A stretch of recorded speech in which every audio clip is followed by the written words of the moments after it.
Well, when the Prime Minister returns to the business of Parliament later this month, it will be a minority government, and that means Justin Trudeau will need the support of other parties to pass legislation.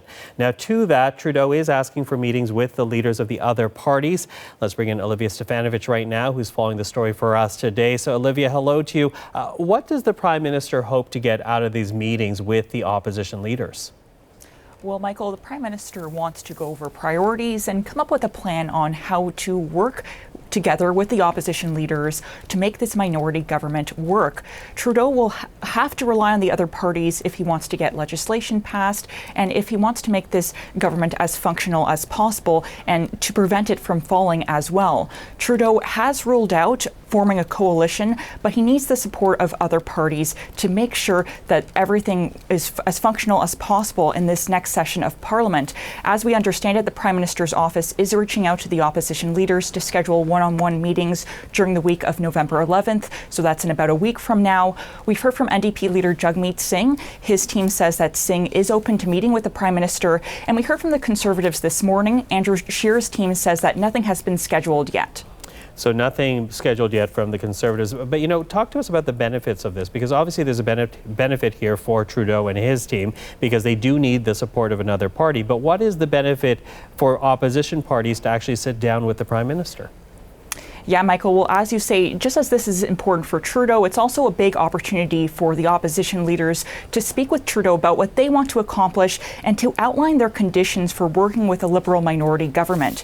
We've heard from NDP leader Jagmeet Singh, who's spoken about this quite a bit, his expectations for working with a minority government. Singh wants to focus on national pharmacare and environmental issues, and Singh has said that he's against pipeline projects, and that could cause friction between the NDP and the Liberals when it comes to advancing the Trans Mountain pipeline.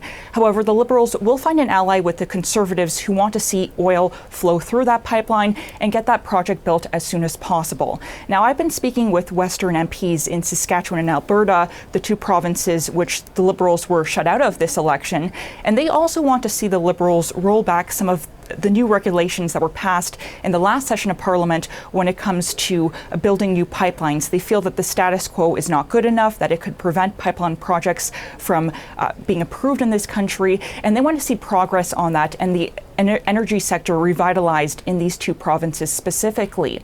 Now, when it comes to the other two parties, the Bloc Québécois and the Green Party leader Elizabeth May is uncompromising when it comes to her position on pipelines. She doesn't want to see them built, Michael, and she wants to see stronger environmental standards.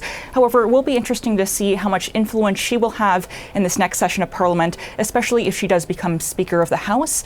And as for Yves-Francois Blanchet, the leader of the Bloc Québécois, you can expect him to focus solely on advancing Quebec issues. Olivia, thank you for that. Thanks for having me.